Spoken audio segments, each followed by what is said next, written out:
So today we'll just do a quick introduction to permaculture. And as I said, thank you to the Namibian Organic Association for hosting this.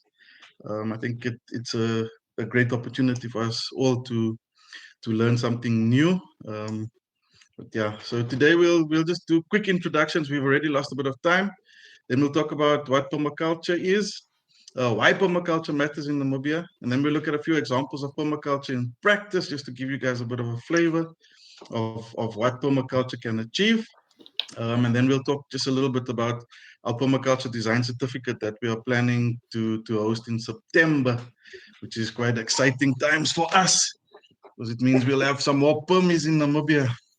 And then I'll give a short Q&A and a little bit of discussions, and then we'll just wrap up. So I'll try and go. I might rush a little bit now because we are pressed for time. So apologies for that. If you guys can just maybe just hold your questions for the end, because we might just touch on things that you might have questions for. Okay. I like to share this just for the discussion part of things. So when we look at the model of learning, so everybody starts off at unconscious incompetence. So you don't know that you don't know something, okay? So let's just have cognizance of that when we are having discussions with each other. Then you become consciously incompetent. So you know that you don't know something and it starts bothering you. And then you start learning the knowledge and you become consciously competent. So you know that you know how to do something, but it takes a little bit of effort to do it. But by the point where you've worked through the knowledge and regurgitated it and eaten it up a few times, you then do it unconsciously. So you know how to do something, and it becomes second nature. So that's how learning works. Okay, so not everybody is at the unconscious competence level. Not even myself on certain topics. I'm not even there. So we all learn as we go. Okay, then just another point of perception when we're working with people. Everybody's got a different perception. So I know you've probably seen these pictures in many presentations, the old lady or the young lady. I normally see the old lady first, where other people would see the young lady. Or do you see a frog or do you see a horse? So either answer would be correct, but from your point of view, it might not be correct at that moment until the other person can sort of guide you to see their point of view. So when we have discussions and so on, let's keep that in mind as well. It's not that everybody sees everything from the same perception. We all come from different backgrounds and we've all had different upbringings, and that leads to how we perceive things in life. Okay. Then maybe just to go, Vera, I can't see the screen now. How many people do we have on board? 12.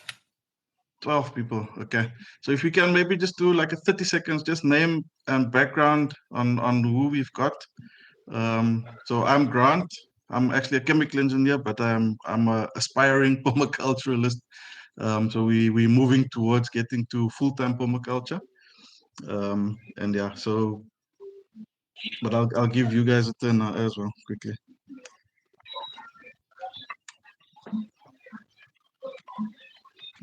Vera, maybe if you can just select someone like in order on the screen to speak. Vera's in and out, so Or Penny, if you can do that for me, please. I'll introduce myself. I am Penny. I have a background of psychology, but I'm an urban gardener, and I learn about permaculture through the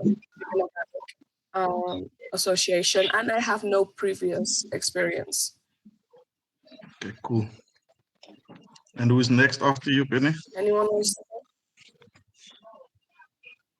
Maggie? Hello, everyone. Hi, Maggie. Am I edible? Yes, you are. We can hear you. I'm Maggie. Which one will I go?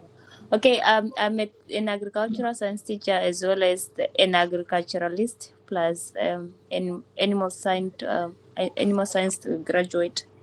So I'm quite into agriculture, yeah. So that's me in short. Great stuff. Thanks, Maggie. Who's next, Penny? Hubert? Hi, I'm Hubert. I work for an agricultural magazine, AgriForum, and I've always loved plants and gardening and so, and I learned a lot from YouTube, and that's how I got to know about permaculture and so. Cool. Thanks, Hubert. Napandula?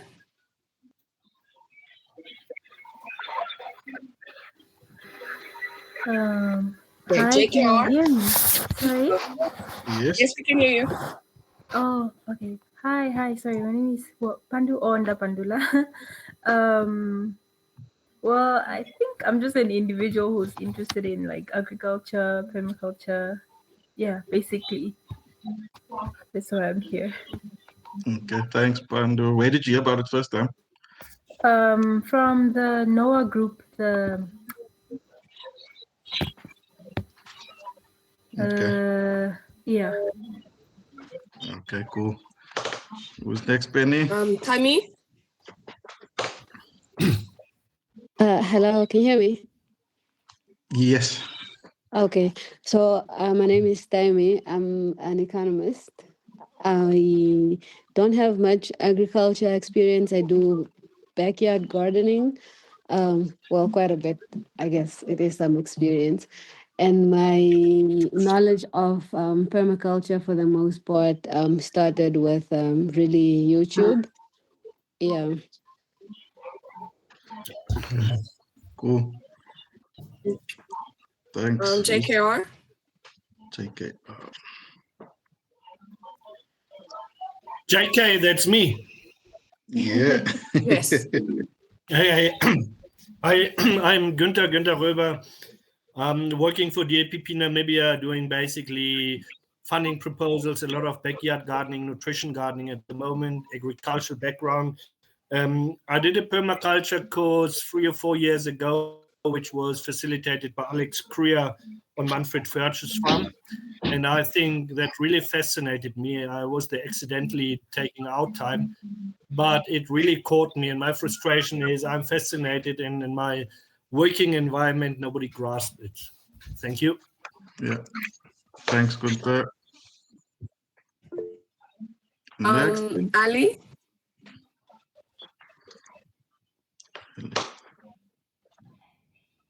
Ali? Okay, we have 2 new people. Sharon, if you could introduce yourself.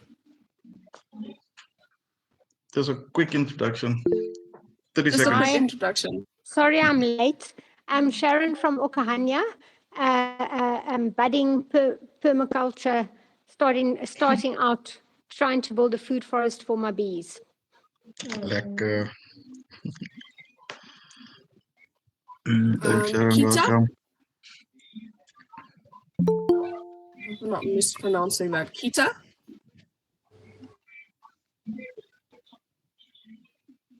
Okay. Okay. Okay, is that it, Penny? Evening. Oh, there. Evening, can you hear me? We can hear you. Yes, we can hear you. Okay, my name is Justice Karupu.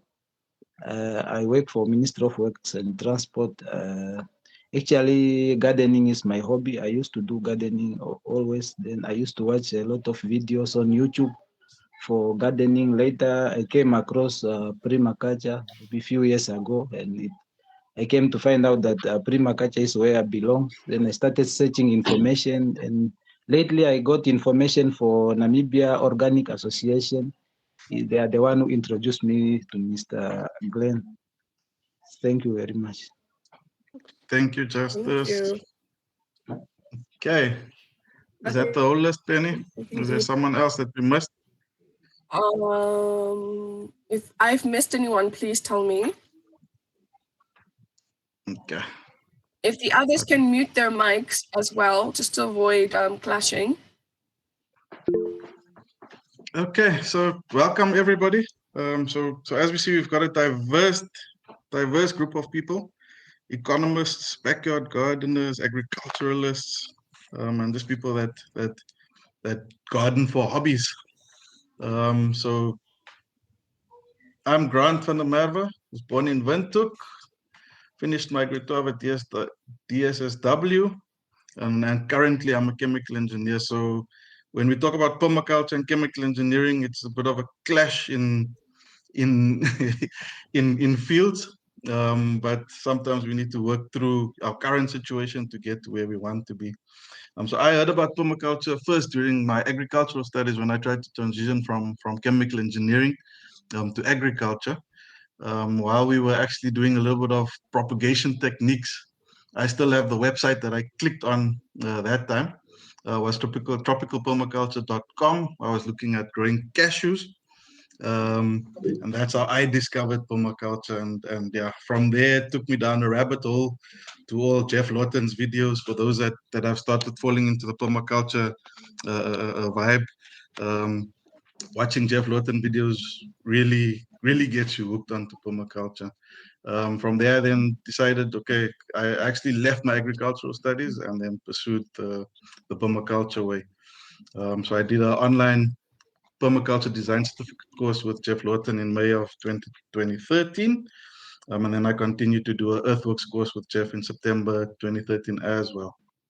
From there, we then moved on to do a permaculture facilitators course with Belinda Ross, that runs the Permaculture Institute of South Africa, which is a subsidiary of the Permaculture Research Institute of Australia.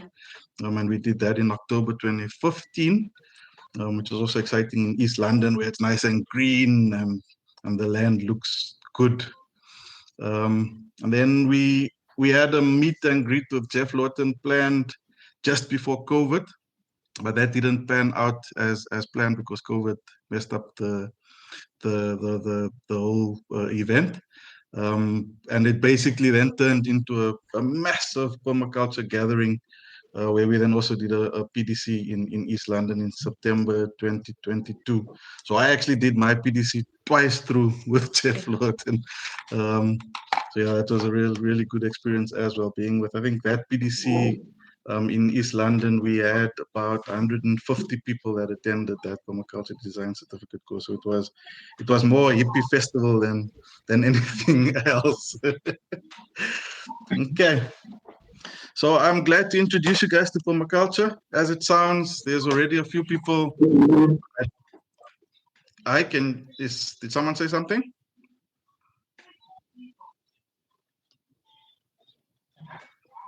Can we Okay, mute the microphones, please? Yes.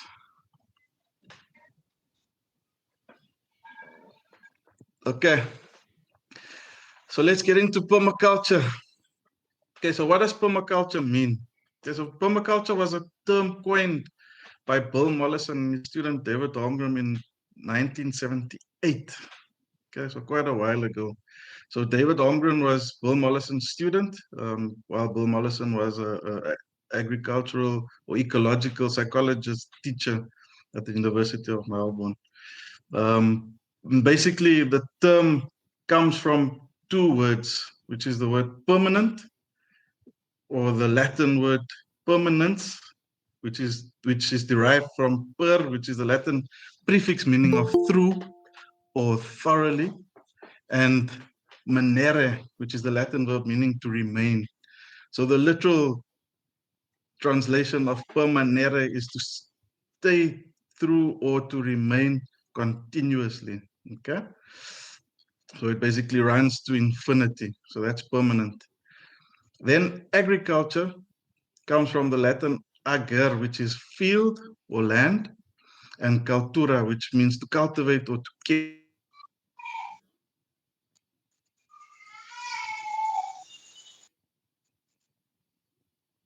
So we already see in these terms, our current agricultural practices don't really match up to that, because we've become accustomed to not care for the land really and just take what we can from the land. So agriculture is then directly translated to field cultivation or the care of the land. Okay. So adding the two words together then gives us permanent culture. But recently, it has become more a permanent culture thing instead of a permanent agriculture thing. So the influence of people on people has become a key topic, and how do we actually work together to get to a permanent culture in life. So that's what permaculture is in a nutshell. Okay, so permaculture is not new, or wasn't new when Bill Mollison came up with the term. He actually had influences, if I can put it that way, and prior thinkers that were in the field. So he learned a lot he's mainly from Tasmania in Australia, or the Australian islands. And the Aboriginal impact, or the way people lived on the land, really fascinated him in terms of that. And he loved looking at ancient wisdoms like the Aztecs and the guys in South America, how they used to manage their systems and live in harmony with nature. Then a big influence of his was also Franklin Hiram King, which wrote the book Farmers of 40 Centuries, where he focused on East Asia farming practices. So if we look at the farming practices in the Chinese lands and the East Asian part of the world, we see that they've sort of set up systems that are also have basically been running for the past 2,000 to 3,000 years. And these are systems that we can learn from as well. And then we have Joseph Russell Smith, which looked at tree crops, a permanent agriculture. So their permanent agriculture already came in 1929. And he looked at the eastern US hill regions where there was massive deforestation happening. And he looked at ways that we could counter deforestation by replanting and planting beneficial crops in the system. And then Pierre Yeomans, I'm sure a lot of us have heard of Pierre Yeomans' book, Water for Every Farm. That's where the key line techniques and working on contour and working with the land shape actually influenced the thinking of permaculture. And then Ruth Stout, the mother of mulch and no-dig gardening, or lazy gardening as we'd call it. So Ruth Stout was also one of Bill's influences, because he used to read a lot of Ruth Stout's books as well. And then one of Bill's close friends, or not close friends, is one of his acquaintances, Masanobu Fukuoka, and the One Straw Revolution was also part of what influenced Bill in his work. So One Straw Revolution, really great book to read, and it dives into the rice cultivation in Japan and doing it and natural farming in the Japanese systems. Okay, so just to give you a definition of permaculture from Bill Mollison himself, Bill Mollison says that permaculture is a philosophy of working with rather than against nature. It's of protected and thoughtful observation rather than protected and thoughtless labor, and of looking at plants and animals in all their functions rather than treating any area as a single product or system. And then from David Holmgren, who was a student who jointly created permaculture, David Holmgren says, more precisely, I see permaculture as the use of systems thinking and design principles that provide the organizing framework for implementing consciously designed landscapes that mimic the patterns and relationships found in nature while yielding an abundance of food, fiber, energy for provision of local needs. So it draws together the diverse ideas, skills, and ways of living which needs to be rediscovered and developed in order to empower us to provide our needs while increasing the natural capital for future generations. Okay, and then my teacher, Jeff Lawton, says that permaculture is an ethical design science that mimics nature to supply all our human needs whilst benefiting the environment. So I think he sums it up in quite a good way, because permaculture is conscious, intentional design in which diverse, stable, resilient ecosystems are assimilated. So we put diverse and resilient ecosystems together that help people provide for their needs, which is food, energy, shelter, and other needs in a sustainable way, where we don't abuse the planet or abuse people that rely on the planet for their needs. Okay, so permaculture has ethics. As we said, it's an ethical design science. And that's what actually gives it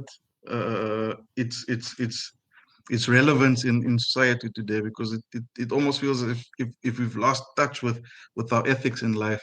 So permaculture looks at the three ethics, which is care of the earth, and then care for people, and then returning of surplus, or how other people will call it fair share. Okay, so permaculture is a science that has ethics, and therefore it's an ethical design science. Okay, and then Bill Mollison says that the only ethical decision is to take responsibility for our own existence and that of our children. So that's the main aim of permaculture, is that we need to take responsibility for what we do and leave something behind for the future generations to work with as well.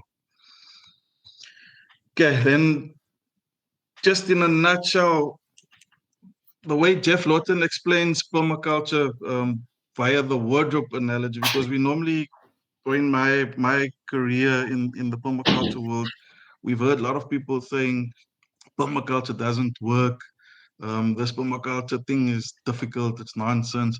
But permaculture can be looked at in a different way.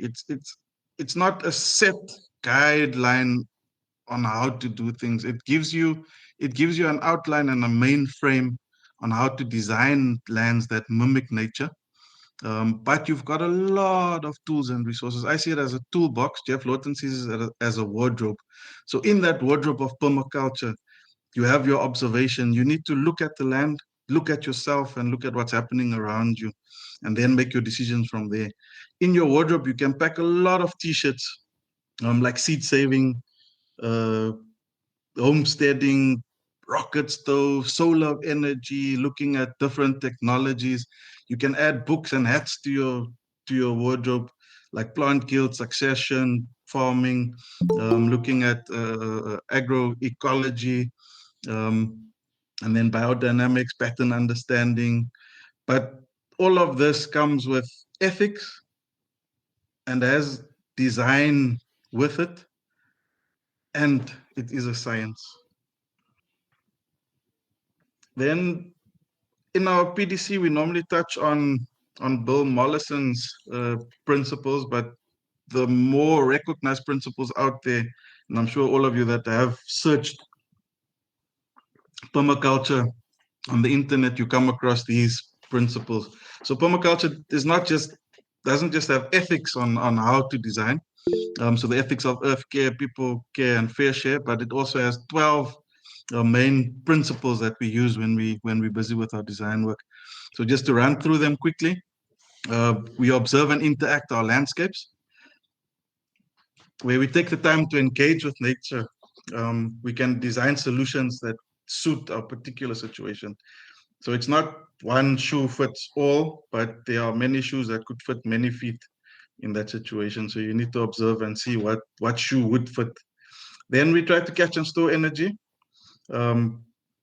We obtain yields. We apply self-regulation and accept feedback, which is sometimes difficult for a lot of people, with the perception that agriculture is mass production and mass agriculture is the way to go. They don't like accepting feedback and seeing that things are failing and things aren't working. We need to change the way we think and try to implement something different, because at the rate we're going, we're not going to make it. Okay, then we need to use and value renewable resources and services to make the best of nature's abundance, to reduce our consumptive behavior and dependence on non-renewable resources. And then we try to produce no waste. We design from patterns to details. So everything is patterns, and patterns is everything. So we try to look at what nature is showing us and how can we work with these patterns to best suit our needs. And then we try to integrate rather than segregate, where we mix things together. We don't have a monocrop of fields growing just millis or just mahangus. We try to grow a diverse crop and integrate them, and basically make connections between elements within the system. So where one element's waste, would become the input into another element. So that's what integrate rather than segregate means. Then we use slow and small solutions. It's better to make small mistakes than to make big mistakes. Okay, so we try and implement our designs at a slow pace, see what works, accept the feedback. If it doesn't work, it's fine, continue, move on to the next solution and implement that. And then we use and value diversity, use edges, value the marginal, and then creatively use and respond to change, because change, the only thing that's constant in this world is change. So we need to learn how to respond to changes within our system as well. Okay, so why permaculture matters. So we look at the age that we live in. We're living in an age that's rapidly modernized. The Industrial Revolution happened, our agriculture boomed, which brought a big boom in population growth. I thought we were still at 7 billion people on the world. My children had to correct me the other day and say, look, Dad, we're not at 7 billion, 7 billion anymore. We're nearing, where we now, 9, 10 billion almost. So the population is growing. And with this population growth, there's definitely an increase in energy demand, because we've become a society that gobbles up energy, which leads to adaptation of non-sustainable systems and therefore the destruction of ecosystems, which is deforestation leading to desertification, water, air, and soil contamination and loss. And this basically leads to irregular weather patterns that we are experiencing, the high droughts and the floods, which then leads to famine. And ultimately, famine leads to war at the end of the day, which we are also seeing happening all over the world at the moment. So the signs are definitely there that there's a drastic change that needs to come into our systems, because things aren't working. So just looking at the few facts, these facts are a little bit old, but I don't think they've really improved. And I don't really mean to put you guys down with these facts, but it's unfortunately the reality that we live in. So forests still cover about 30% of the world's land area. This data is probably from about 2020 to about 2022 that I'm showing you guys now. Then we've lost about 420 million hectares of forest since 1990. And if you look at the size of Namibia, we are talking about 82.5 million hectares. That's about 5 times the size of Namibia in forests that we've lost in that period. Then in the period from 1990 to 2015, we lost 129 million hectares. And in the past 7 years, we lost 291 million hectares of forest. 17% of the Amazonian rainforest was destroyed in the past 50 years, and destruction is still rising. So it's, even with all the conservation and things that are happening around the world, there's no stop to the destructive force and that need for energy that we currently have as a human population. I'm just bringing that closer to home. The United Nations Food and Agriculture Organization estimates that Africa will lose 2/3 of its arable land if desertification is not stopped. Okay, so up to 65% of Africa's productive land is degraded, and desertification affects 45% of the total land continent. I think those figures are worse now currently as we speak. So over 7.5 million square kilometers of land in Africa is at risk of desertification, and 400 million people in Africa live in drylands, and 22 million people live under a high risk of desertification. So just looking at the deserts of the world, we can see that there's a major shift, especially in the Sahara area, where they're trying to implement the Green Belt initiative. But according to the latest statistics, we want to finish that Greenbelt project by 2030, but up to date, we've only reached about 30% of the project, trying to grow a green belt across the Sahel and across the, just to block or stop the Sahara Desert from moving forward downwards. So we've got a long ways to go still to complete that.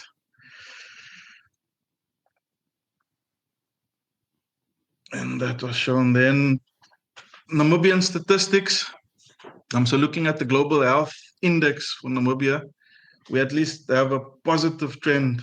Our global health index is derived from undernourishment, so the percentage of the population that's undernourished, child wasting, the percentage under 5 years old, child stunning, percentage of children under 5 years old, and then child mortality, which is something, if one child dies because of malnutrition, I think that's one child too many already. And in the period from 2020 to 2024 alone, we have lost 1,100 of our comrades in Namibia to malnutrition, which I think is totally, totally unacceptable. That means 220 people died from starvation per year for the last 4 years in Namibia. Okay, then just a quick Penny, you must just let me know if you guys can see the video and hear the sound on the video. We can hear the video. We can see the video. Okay. Just press play if you can hear it.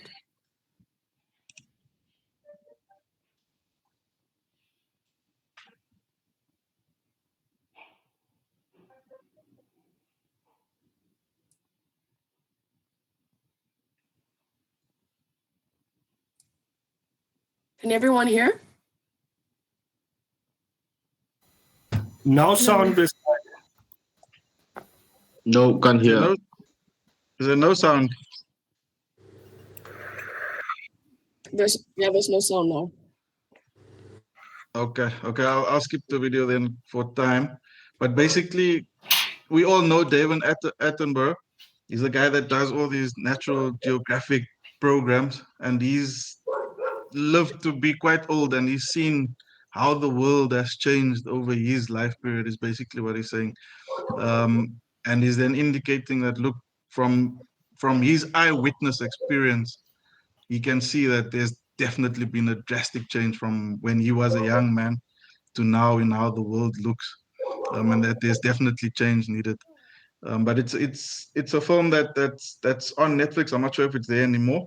It's called A Life on Our Planet. A really good movie if you guys don't have anything to do tonight, and you've got Netflix at home. Go have a look at that. It's a telling tale. Okay, but there is hope through all this. So we normally don't want to make people sad, but just knowing that there's hope through design helps us a little bit. Okay, so Albert Einstein said that no problem can be solved from the same level of consciousness that created it. So the way we are doing things now is not working. The destruction is just increasing, and it seems like it's getting worse. And for us to continue the way we're going currently is obviously not the smartest thing that we can do. And then Bill Mollison says that the greatest change we need to make is from consumption to production. So even on a small scale in our own gardens, if only 10% of us do it, there should be enough for everyone. Hence the futility of revolutionaries who have no gardens, who depend on the very system that they attack, and who produce words and bullets, not food and shelter. So that speaks for itself. Then permaculture is something that can drive us to a point of where we, instead of being in a system of just consuming, we move to a system where our systems produce more than what we need, and we are then able to share that surplus as per the third ethic of permaculture. And I'm not sure if this video is going to play with sound as well, but let's give it a try.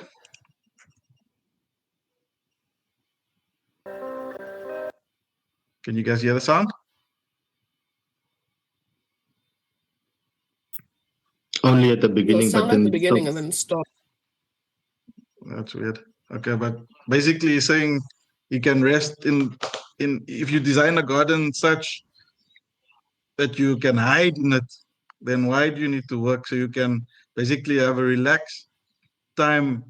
Once you've done the work, your system should be such that you can just lay back and relax and and eat within your garden. So this was a 2-year, that video depiction was basically a 2-year transition from this to that. So that's what permaculture can do. Obviously, climate has a role, but that's the power of permaculture in the end of it. Okay, then we look at other systems. Zaytuna Farm. If you know about permaculture, you know about Jeff Lawton and Zaytuna Farm. So the old stump that you see here is the stump that Jeff Lawton is leaning on. So this was also from a 10-year period on his farm. So he basically turned the old rundown cattle. So basically what happened in their area of the world, they had a lot of cattle ranches, and they were able to procure land at quite cheap rates and actually convert those lands into thriving forests that he's standing in currently. Then another key project of Jeff Lawton is the Greening the Desert project in Jordan. So that's a 10-year gap difference in permaculture design, and that's in conditions that we experience here. If you look at the coast here, we get a little bit less rain than the Jordan Valley does. The Jordan Valley lives off rain of 0 to 100 millimeters a year, and that's the project or the system that he was able to implement within a 10-year gap. And it looks stunning now. It looks even better than that now, currently. Okay, then Eric Toonsmeyer, he's in a different climate, so more northern hemisphere climate. That's his backyard garden transition. So from 2004 to 2011. And then we've got Brad Lancaster, which is the guy that wrote Harvesting Water for Drylands and Beyond. He's a dryland specialist. And basically what he did was converted streetscapes in the Arizonan desert into thriving forests. I mean, who wouldn't want to live in an area like that compared to the one on the left, where one on the left looks very hot, and this one actually looks very nice and cool and pleasant. So just using what you've got around you, you can actually develop systems that look like this as well. Okay, then bigger projects. So people normally say permaculture can't be scaled up; it can only be done on small scale. So the lowest plateau is an example of community collaboration. It's not a permaculture project per se, but it has design elements in. And John DeLew was the guy that documented the change, the pictures that are here. So if you look up his work as well, he documents a lot of these agricultural projects that uplift communities and have community collaboration at the core of their working. So major change just by using the communities that were actually living in poverty and starving as well in that area because of overgrazing. They turned that whole system of the Lewis Plateau around. That's a period of about 20 years almost that they turned that whole system around in the Lewis Plateau. Okay, then more local by us. So looking at plot 144 out here in the desert, Swakop River plots. We're looking at 2018 and 2020, so that's a 2-year difference.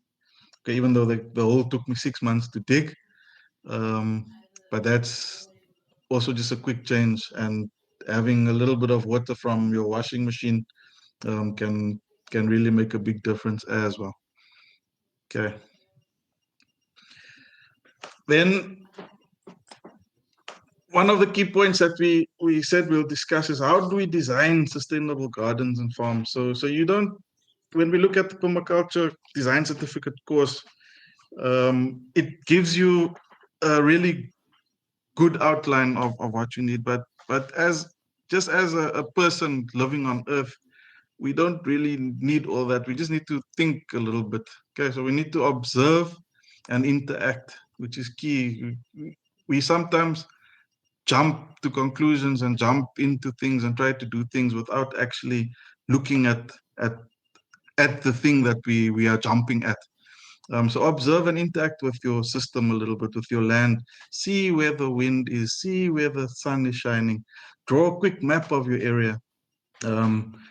Note where the the place gets a little bit more water, if you see a little bit of water puddles puddling up on one side, check where your water is coming out of your house and your drain points.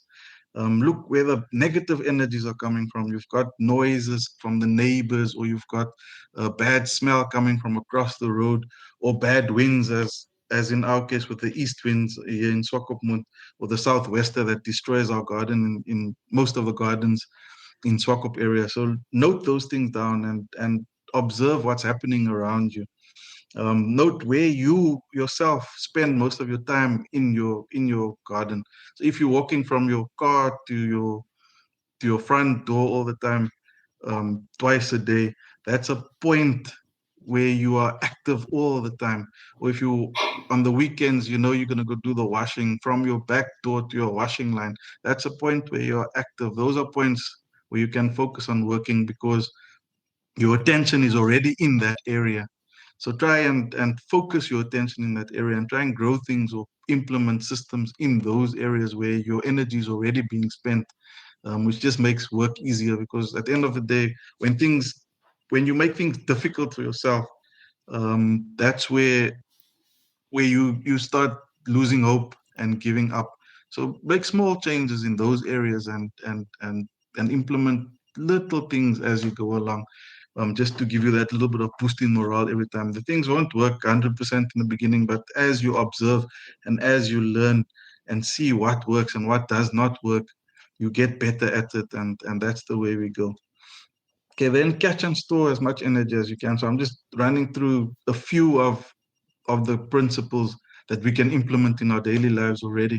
So look at potential for water capture or recycling of water to your garden systems. So don't throw away your organic matter. Try and start the compost heap, even if it's a small little worm farm in a bucket in your garage or in your pantry. Don't throw away that. It's energy that the system needs. And then just try growing anything. Grow little things, even if you just have a balcony on your place. Try putting in some spring onions in a little pot on your balcony. That's already a little bit of harvest that you don't need to go to the shop for. And spring onions taste quite nice in the stir fry as well. Then obtain a yield. So start a small veg patch if you can. Grow a few things on the balcony, as I said. And if you can, and have space, plant fruit trees. Try and stack as many fruit trees as you can if you have the available funds, and get fruit trees from. We've all got fruit trees and stuff. Ask us on the group if you need something, and we can see where we can assist you. Everybody's got seeds, everybody's got everything. Just try and plant something and obtain a little yield. And then use, as I said, slow and small solutions. So don't go too big from the start. See what works and repeat that and learn from what does not work. So don't try and force things that don't work. We sometimes, me myself, still have that tendency. Like I've got a thing for mangoes, and mangoes don't grow in Swakop. But with good permaculture design, we can design niche systems as well to get those things in. But that's slow progress. It's not something that's going to happen overnight. It needs to build itself now into a point where I can eventually put a mango tree in certain positions on my property. And then use and value diversity. So don't just plant one thing. Use companion planting. Build a guild of species. So a guild is basically an assembly of different species of plants that work together with each other, so they don't have a negative impact. And there's a lot of examples of guilds on the internet itself. So if you just search a permaculture guild for apple tree, for example, it will give you a lot of other plants that can grow with the apple tree. So try and put species of plants together that like each other and help each other and keep pests away from each other is what we try to do in permaculture. So this is just small. You don't need to have a PDC to do this at home. It's something that you guys can take home for yourself already. Then looking at saving water and boosting soil health in drylands, there's an analogy. I think the Namibian landscape that we live in, we can classify probably 99% of it as drylands. So growing plants in our dryland systems is like driving a car with a full tank of fuel over a long distance with almost an empty radiator tank that's also leaking. Okay, so if you look at that analogy, the fuel tank is actually our soil in dryland. So our drylands are full of nutrients. We just lack a little bit of organic matter, and sometimes the pH is out of whack because of the minerals or excess of minerals that we have in our soil. We normally tend to have alkaline soils within the drylands as a result of that. Then the empty radiator is the amount of water that we have available in the soil or in our system. So in Namibia, our rainfall is scarce and far in between.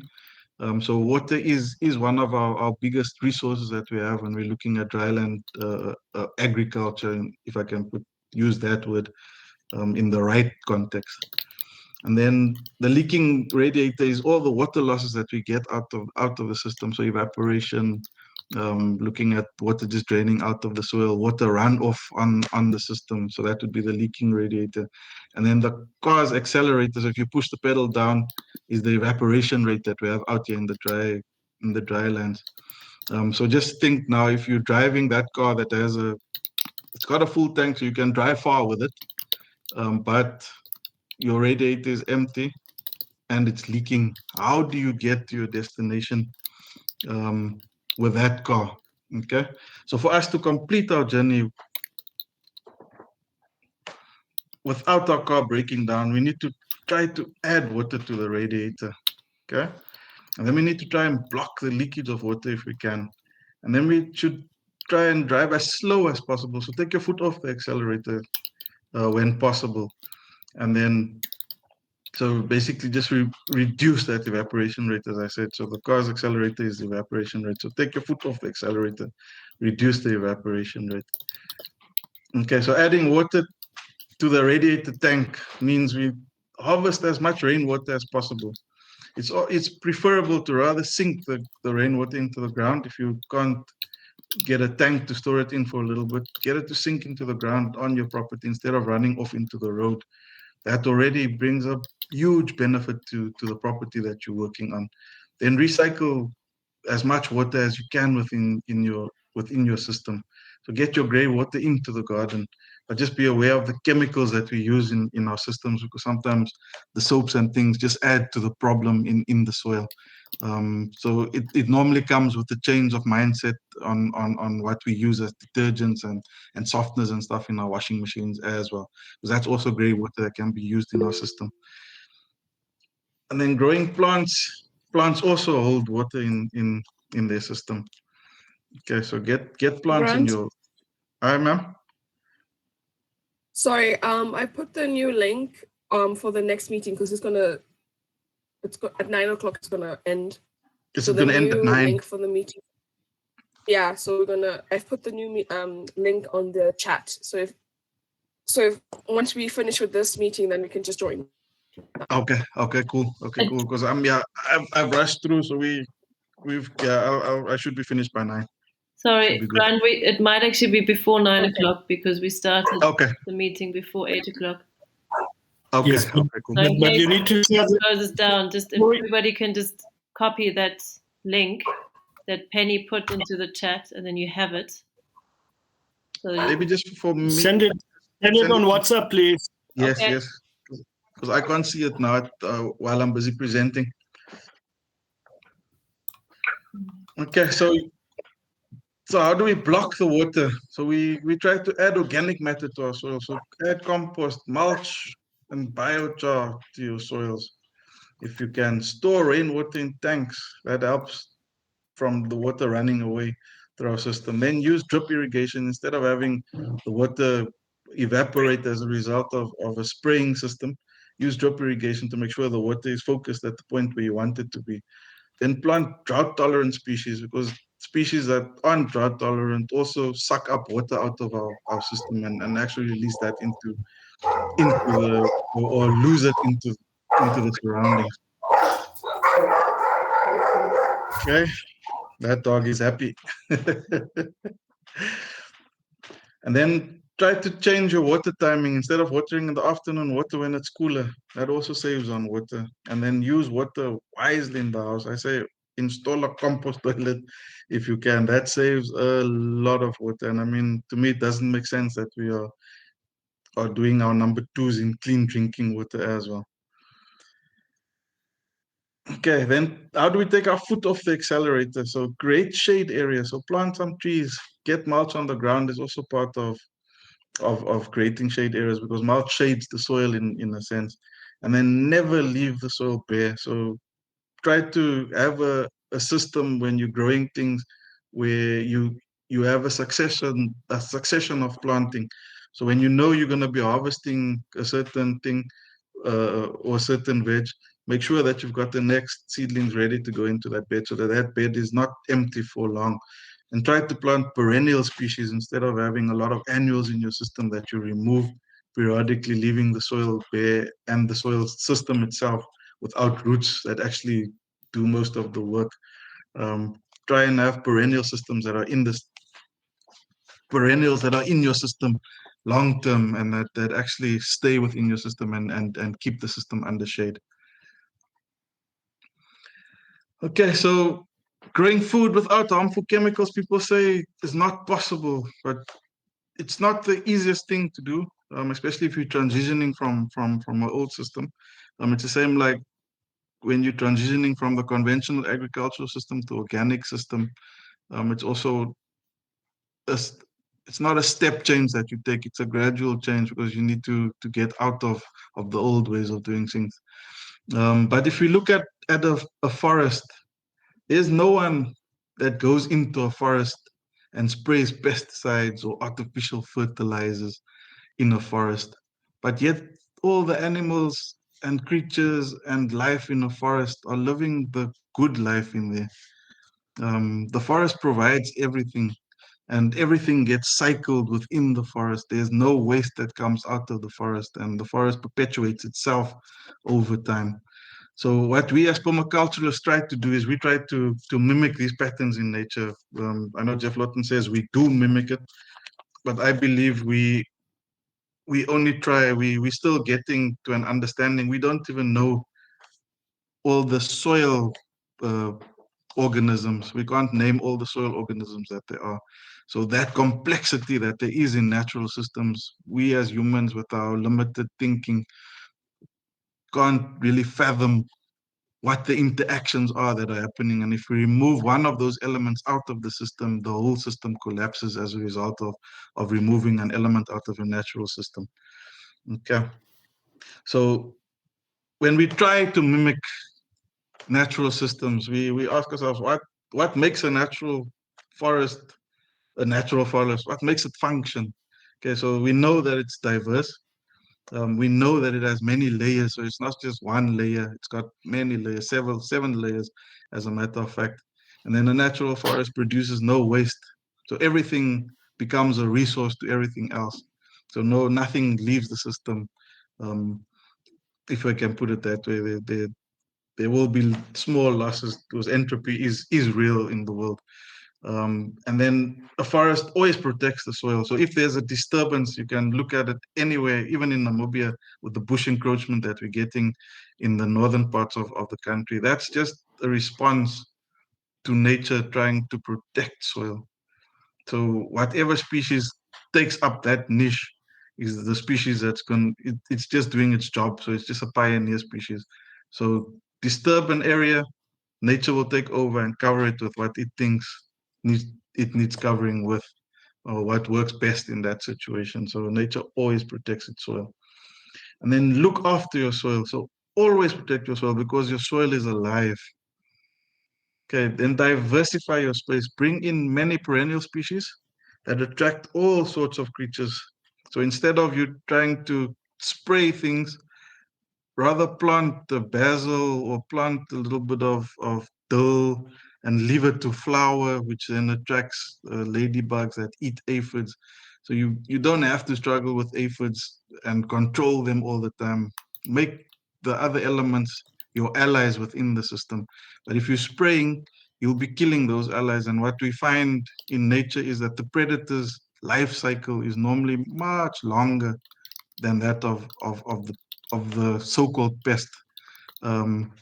Nothing in life is a pest. They all just perform functions, and now we as permaculturalists see pests. They are actually just indicators of a system that is out of balance.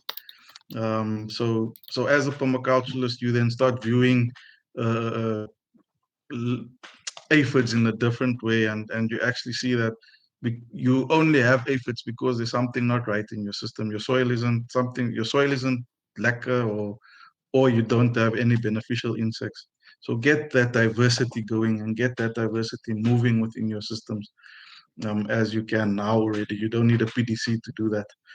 Then layer your systems, so not just in space, as is the case for the layers of a forest, but layer it in time as well. Have succession, so you know that all trees don't have a lifespan of forever. Trees will die eventually, and you need to plan for that in the future as well, and teach your kids, because trees lifespan will probably go past our lifespans, and you need to get your children and the next generation into that system as well, where we continuously plant things and have the succession in time going as well.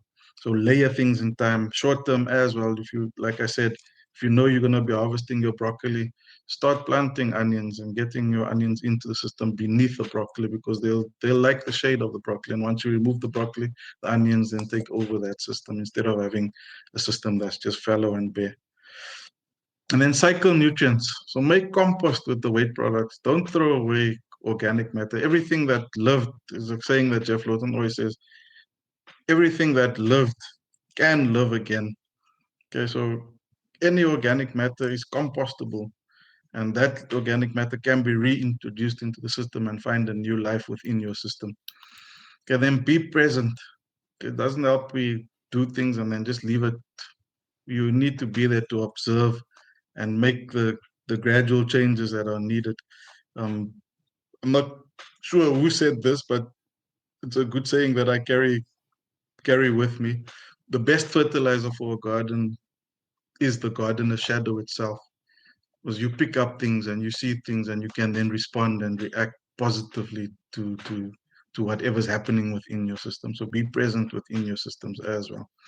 And then that's just evidence. All these that pictures that I put on here is just small little harvests that we've had on our property. There's many more pictures that I couldn't fit. We'll probably sit for a few days looking at pictures of all the harvest that we've already received out of this. So obtain a yield, as I said. That yield boosts your motivation and boosts your energy to move forward on the system. So growing without harmful chemicals is possible. So don't let anybody tell you that it's not possible to do. Okay, so that's permaculture in a nutshell. There's obviously a lot more that we can talk about when we look at permaculture. It's a whole topic in itself. Just the introduction part of permaculture when we're doing a permaculture design certificate course, which is PDC. Just the introduction itself is a 2-day event.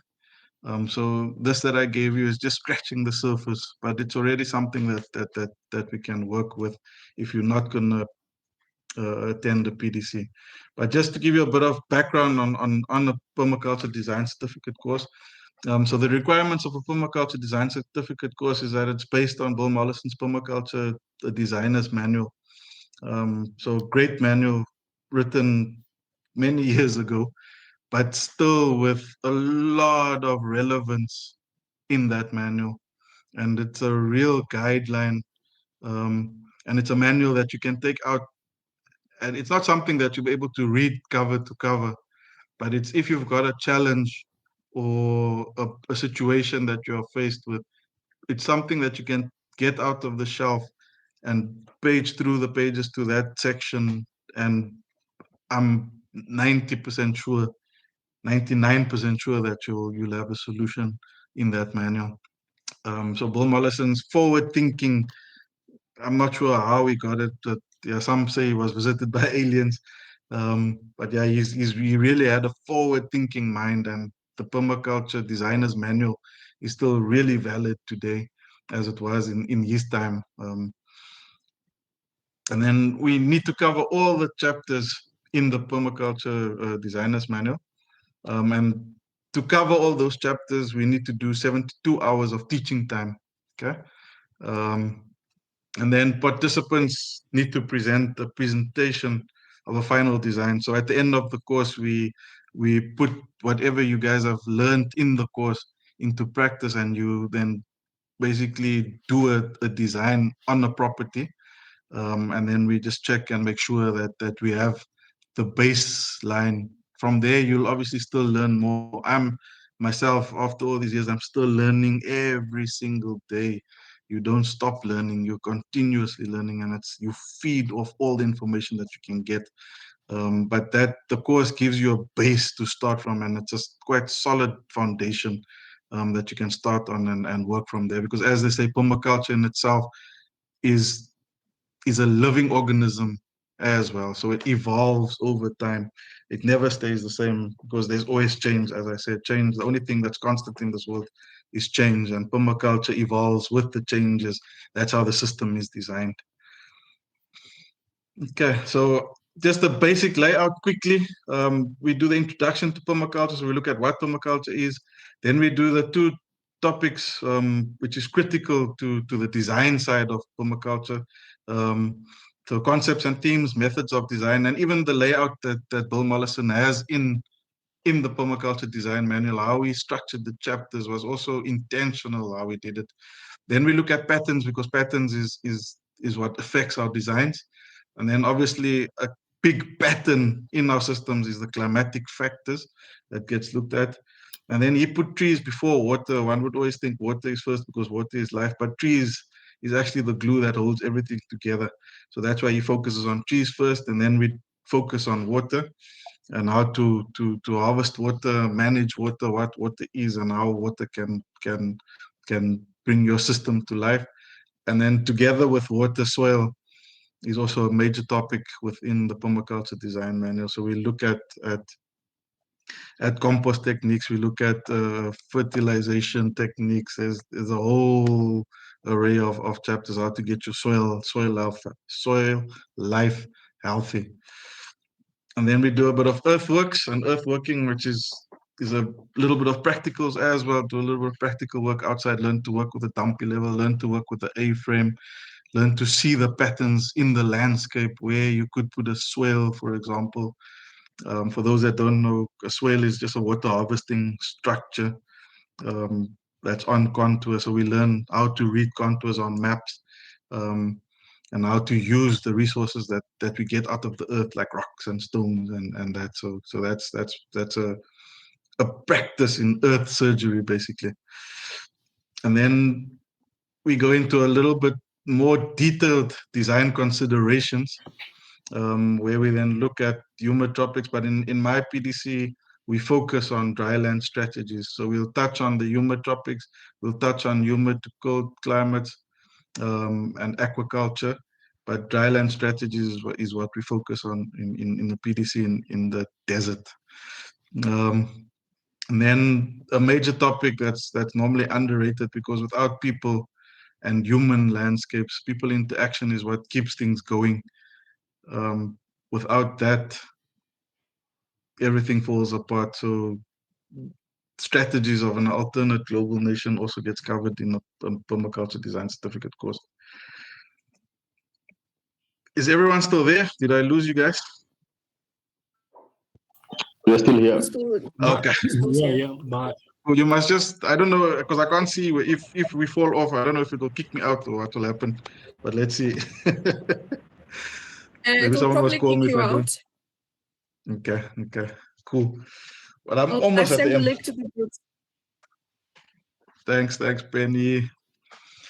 Okay, so where our course is located, it's located in the Moon Valley landscape. So that's 25 kilometers outside of Swakopmund on the river plot.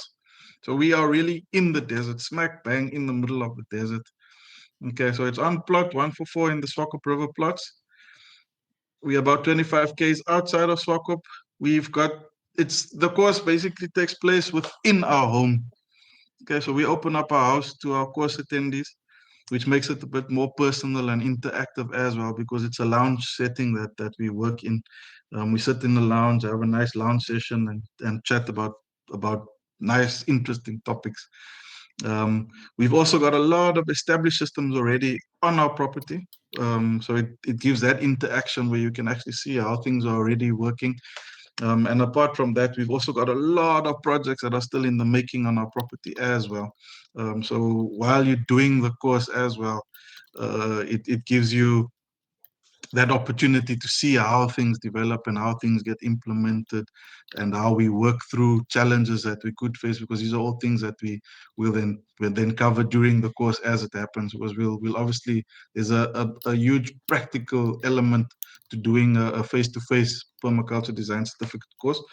Whereas doing an online permaculture design certificate course, you miss out on that practical element. Unless you do it yourself, obviously, once you've gone through a online design certificate course. How we structured our course, look, normally a permaculture design certificate course, the 72 hours that need to be covered would run over a full 2-week period, where you've got the weekend in the middle as a break. But from the first Monday to Friday, full work from 9 to 5, and sometimes you run into the evenings just to cover all the topics in a PDC. That's a 2-week course. Then you get a break, and then you work from Monday to Sunday, where Sunday is normally where you do the design presentations and get your certificates on the Sunday. But in our landscape, we know that a lot of us are working. I'm also a working person, and to take 2 weeks off is normally a challenge, just straight like that, and a big commitment to do. Not that doing the course in this format is not a commitment as well. This format is also a major commitment because it spans over a few months.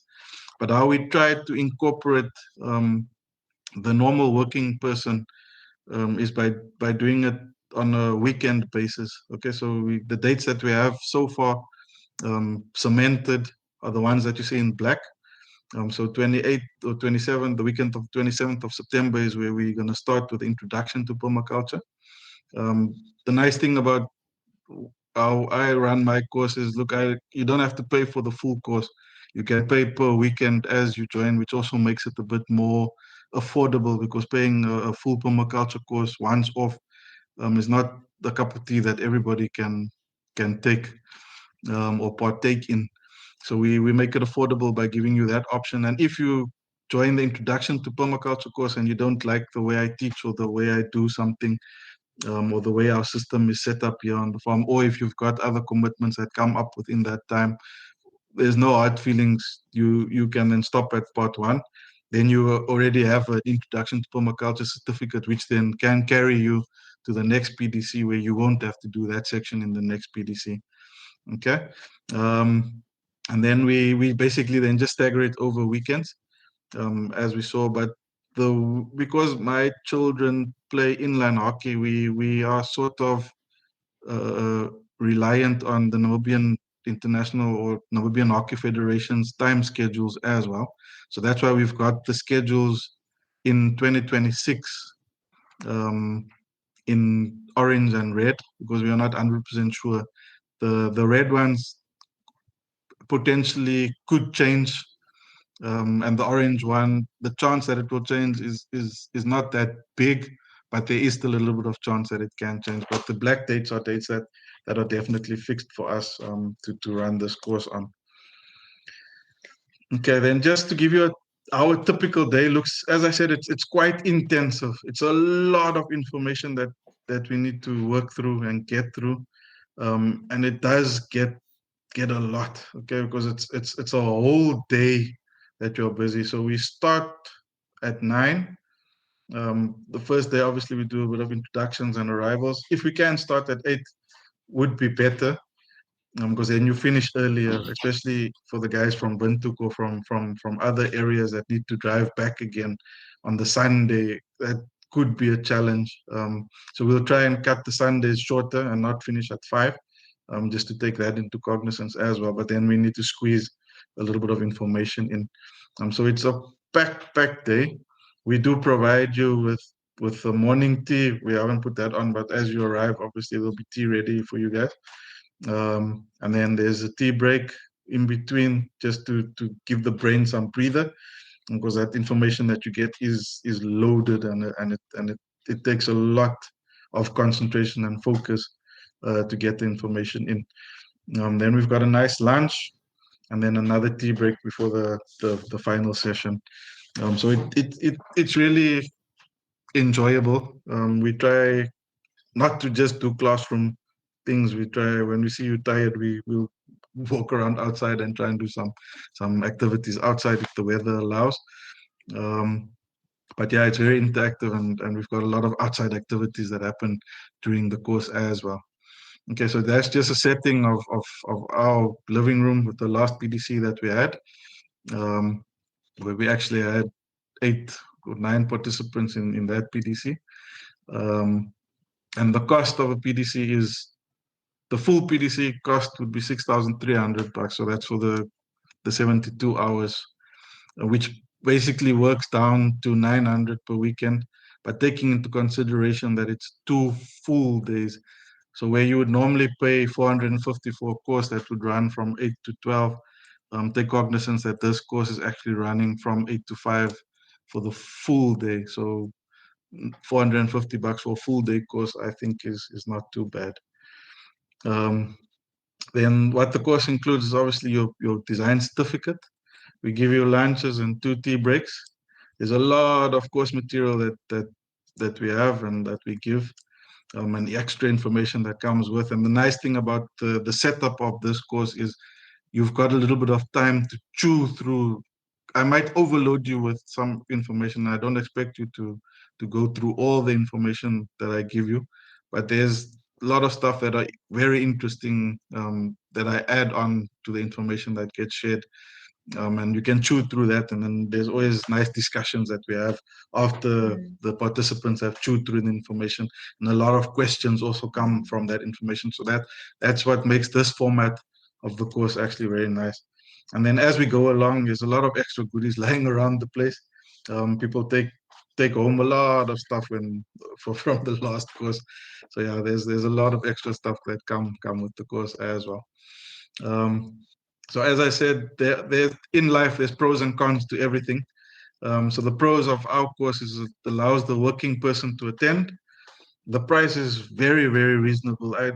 We basically don't make any profit. We do make a little bit for the time that we spend, but it's not much that we make off this course. So this is to me, it's more a part of giving back knowledge. It's that surplus that I want to share, because I've got the surplus knowledge, and I'd like to share that with you guys as well. So if you look at normal PDC prices, this is not even half the price of a normal PDC.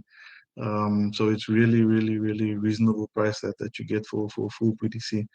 Then the other benefit that you get is this on-site practical experience. And then the people that come to permaculture courses are normally very like-minded people and very fun people to be around, actually. So I haven't encountered any weird people on a permaculture design certificate. Very interesting people, and we learn from each other as well. As we saw just in this webinar itself, the diversity that we have of the people sitting on this call already is so diverse. Just being in contact and face to face with these people already gives you that boost in momentum. And it's an opportunity as well to make a lot of linkages and already start networking for your permaculture life going forward as well. And then, as I said, there's that good reflective time gaps that you can chew on information. That's not always for everybody, because we know people work, and it might become a challenge to get through all the information during the off times. And the nice thing about it, it's the course is somewhat flexible. So based on the information that you get, the questions that come out, we try and cater for that, but obviously covering the basis of the permaculture design manual while we go through that. So as in life, everything has cons. It's obviously going to take much longer to complete this course, whereas you would complete a 2-week PDC in the 2 weeks and get your certificate after 2 weeks. But then you need to give that 2-week commitment once off to complete it. Whereas in this course, you can stagger your commitment. And then, as I said, the gap can be challenging for some. We picked it up with some of our attendees in the last course, and there might be a little bit of forgetfulness if you've got a bit of a forgetful mind from the one session to the other session.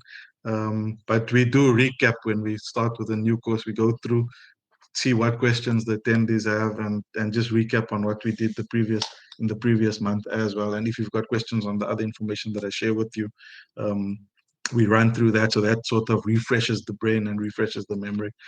And then because of the interactiveness, we sometimes, and depends on the course attendees as well, we sometimes do reduce on some topics here and there, which is something that the attendees should speak out about, because in life, the one who shouts the loudest normally gets it. But we try to, as I said, we have to cover the full permaculture design certificate or the permaculture manual.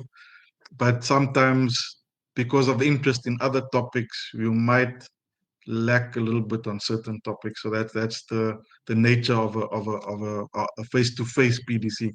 Whereas an online PDC is normally cast in stone. The timings are set. You know that information is there. But if you struggle with something during a PDC, you should talk about it. Otherwise, it won't get that attention that it needs. But the nice thing as well is, with that gap, there is opportunity. We are open. Our phones are available. You can contact us if you're struggling with certain topics and you may be shy or whatever. The reason may be that you don't want to talk in front of people or sound silly or whatever. We are open, and we can have discussions after the PDC. It's not like we're going to charge you for the extra time afterwards as well. Yeah, so to get more information on the PDC, you can drop me a WhatsApp or a message if you're interested. Or you can send us an email at greenandabundant@gmail.com.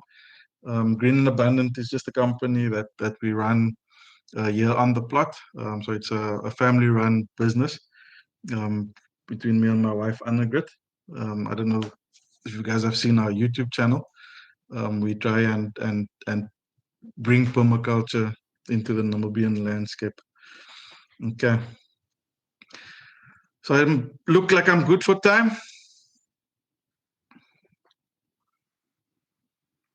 Am I still talking to people? Yes. Great stuff, Grant. Looking forward to it. Lekker, Hubert. Okay, so are there any questions or discussions from the floor?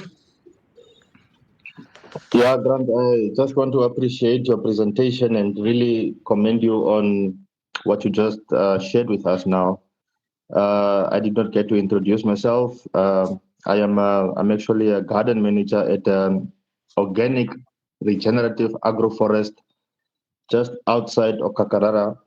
Oh, nice. And a lot of the things we do here are really, they circumvent around permaculture, even though we don't actively practice permaculture. And from what you are talking about now, I realize how much we do know, but also how much we do not know in terms of design and all these concepts and so on. So it will be very interesting to have an opportunity to be part of that PDC, you know? Yes. Looking forward. Great stuff. Sorry, I didn't get your name. I'm Ripura Macmillan. Ripura Macmillan. Yeah. Macmillan, cool. Thanks, Macmillan. Ripura. Cool, man.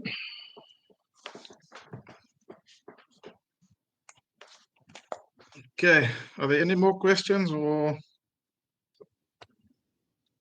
Grant, I have a question. Yes, Hubert. What do we do with accommodation? Do you guys have accommodation there, or do we bring our tent with to camp out? It will be a lekker campsite. We don't have campsites per se, but on our property. There are a lot of accommodation opportunities on the river plots outside of Swakop. And I have been in discussion with one of my neighbors who actually has a campsite. They planned to have their campsite up and running by June. So I'll just follow up with him how far he is on his progress. It's just a walk down the street to his campsite, but you're more than welcome. We might not have all the facilities on our place, but you're more than welcome to come set up your tent here, and we can have a lekker jol in the evenings and a braai and so on as well. So it will be lekker to have. The more tents here are, the better it is normally. So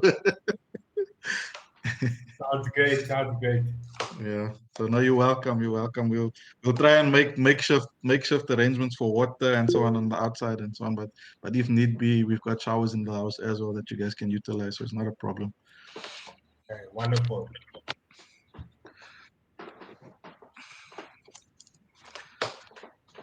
Hi, Ailey, I see you got your hands up. Oh, yeah. I just want to know, does the price of the course include the book as well, the manual? No, Ailey, unfortunately not. The manuals are quite expensive. And we had a little bit of a run-in with manuals in the last PDC, so we recommend that if you want a manual, you buy it yourself. We actually have an affiliation with the Gari publishers, where you get a 20% discount if you use our affiliation code on their site. And as I said, we do go through the whole manual in its entirety, so it's not a prerequisite that you have it, but it's really nice to have the manual while you're busy working through the course. Okay. Does that answer your question? Okay. Eileen, that's the Orlando. You have another question? Oh, no, sorry. No worries. Okay. So is there no more questions? What's the due date for the PDC course? Like, Look, for applications or yeah. The challenge we have with our course, Pandula, is the available space that we've got. We can take 12 people comfortably. Squeezing in more than 12 people is a bit of a challenge. Okay. And for us to make it worthwhile, we need at least 8 people to partake in the course. Otherwise, we actually putting money into the course at that price. So it will work basically on a first come first serve. So whoever pays first gets it. But we'll cut off probably the month before. We'll try and cut off just so that we're sure if we still need to advertise or get the message out a little bit more to try and get more attendees. So we've already got a WhatsApp group of people that are interested, and so far we've already got 5 people that have basically confirmed that they will be attending, just so that you are aware of that as well. Okay. All right. Okay, Ripura, I see you've got a hand there. Pleasure, Pandula.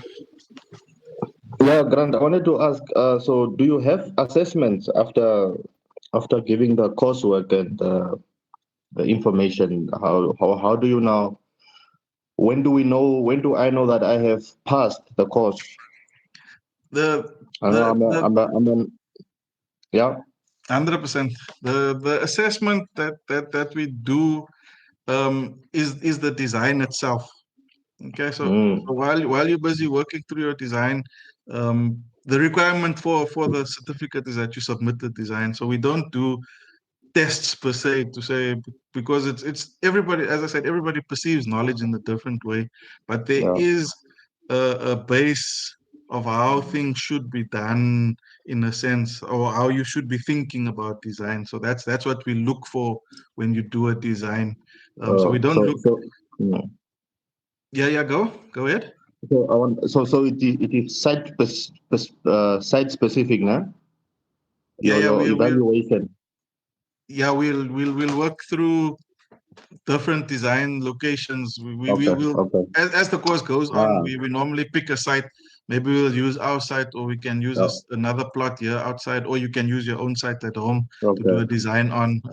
So it's up to the attendees of this course. They basically guide how the design will work.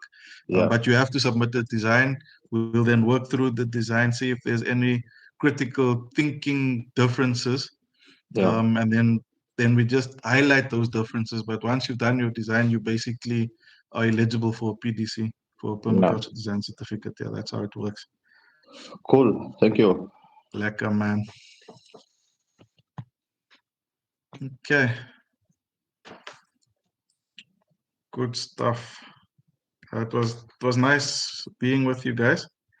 Let me just see if I got this share screen thing right now.